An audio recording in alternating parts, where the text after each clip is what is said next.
నారాయణాయ కోనేట్లో గుడి కనిపించింది గురువు గారు. చాలా సంతోషం తల్లి.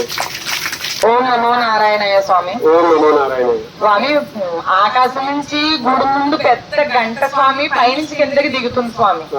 ఓకే తల్లి. ఒక రోజు ముందు బుధవారం వెళ్తాం కదమ్మా, స్వామి. ఆ గంటనే ఆ గుళ్ళో కడతామమ్మా. అది ఎవరికి తెలియదు, అంటే మీకు కనపడ్డా కాబట్టి చెప్పేస్తున్నాను రహస్యం. అలాగే స్వామి.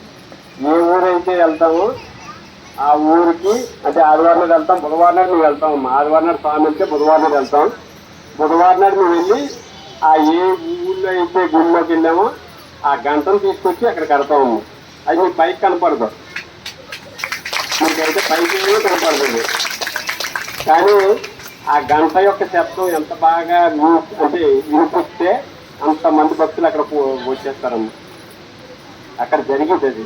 అంటే ఏంటంటే దివ్య గంటం, అది పైకి కనపడదు, అది కూడా చెప్పకూడదు, కానీ ఆవిడ కనపడింది కాబట్టి చెప్పేసాను ఇప్పుడు.